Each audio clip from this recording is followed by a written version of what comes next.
Hey yo, what up fight fans? Welcome back to my channel, and on this current video, I will be giving my breakdown and prediction on the battle between Angela Overkill Hill and the debutant Xiong, the punching panda, Jingnan. So, as you guys are aware, the former 1FC 125-pound champion Zhang Jinan will be clashing against the seasoned veteran, the number 14th ranked Angela Overkill Hill. This fight is a clash of styles, athleticism, and resume. We are looking at a battle between two fighters on two completely different trajectories in the division. So I'm giving you my official breakdown and prediction right now. Let's dive straight into it. So let's talk about Jing Nanzhang first. My prediction is that the Punching Panda emerges victorious in this matchup. Jingnan holds a slight youth advantage, but the real story here is her sheer power and relentless ability to overwhelm her opponents. Now we have to acknowledge that although Jingnan was an absolute dominant force over in one championship, defending her strawweight title 7 times, she looked unstoppable there, except for when she got stopped by the unstoppable Angela Lee. Now, she did go on to win the trilogy. She won the first battle and then the trilogy, but I guess that's neither here nor there.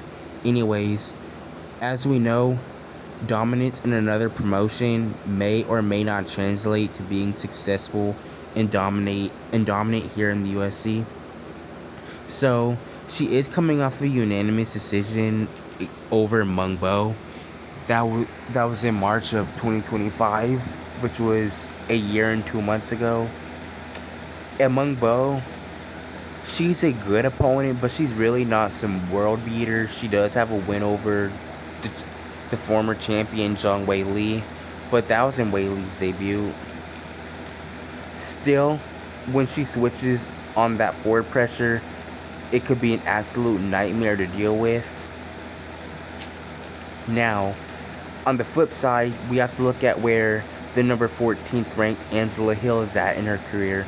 Look, Hill is a legend and a staple of this division, but she does tend to get cracked by legitimate power punchers.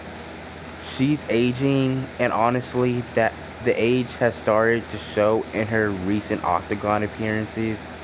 She has visibly slowed down, the lateral movement isn't quite as sharp, and the trademark quickness just isn't there anymore. The elite athleticism she used to rely on has definitely taken a step back.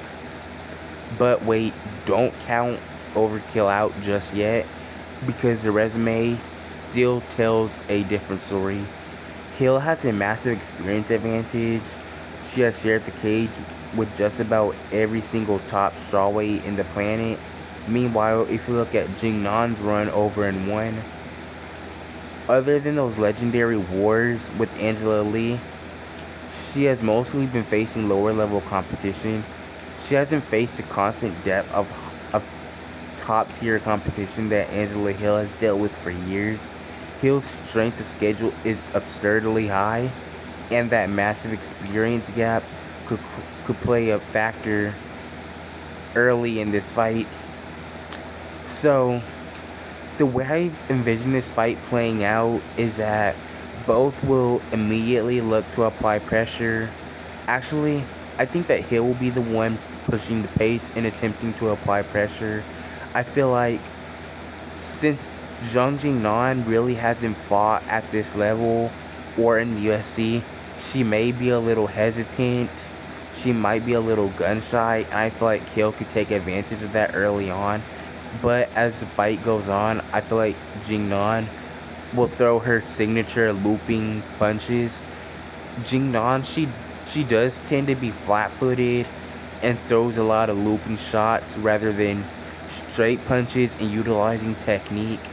She tends to rely on her power, and relying on your power against a durable veteran such as Angela Hill really isn't a wise choice, especially if your cardio is not that great. Now, Jingnan, she does have good cardio. She has gone 5 rounds multiple times, but she has been inactive, so I'm curious to know how her stamina holds up in this fight. Although it is a 3-rounder, I feel that Jingnan will hurt Hill at some point in this fight, but I don't envision her stopping Hill, although it is possible. Jingnan, although she does possess knockout power, it seems like she's lacking the killer instinct that she possessed early on in her career. And if you look to stop someone like Angela Hill, you need to have a fierce killer instinct as well as the skills to back it up. So, Angela Hill, on the other hand, she can throw looping punches, she can throw straight punches, she can throw kicks, whereas Jingnan, she's primarily a boxer who likes to throw looping shots. She's kind of similar to a Jessica Andrade. So yeah. Anyways, the experience gap means that Hill knows how to survive the deep waters and adjust on the fly, but will it be enough to stop a fighter coming in with the momentum of a dominant champion? Personally, I think that Xiong's power and pressure will be too much for the veteran to handle over the course of the fight, especially considering that when Hill has faced the likes of Tabitha Ricci, Yasmin Lucindo, and Ketlin Souza, and what's her name? Fatima Klein, most recently, she has been overwhelmed, kind of, sorta. The other fighters that she's been facing, they have been able to utilize their athleticism and their age to kind of, sorta get one up on Hill. They've been able to just outwork Hill. Hill is a worker, so if you want to beat someone like Angela Hill, you're going to have to outwork her. You're not going to be able to point your way to a decision when you fight her. You're going to have to go in there and take the fight to her, which I believe that Xiong Jingnan will be able to do. So, I just think that her power will be too much for Hill to handle. Hill is an aging veteran, and I feel like this is one of her final fights in her career, but I could be wrong. She did say that she wanted to fight until she was 50 or so. I'm referring to Angela Hill. So yeah, this is my take, but I want to hear from all of you. Does Hill's experience allow her to ruin the debut of the Punching Panda, or does the Punching Panda cruise to a dominant victory? Drop your predictions in the comments below. Don't forget to smash that like button, subscribe, and tune in for more fight breakdowns. I'll see you in the next one. Peace.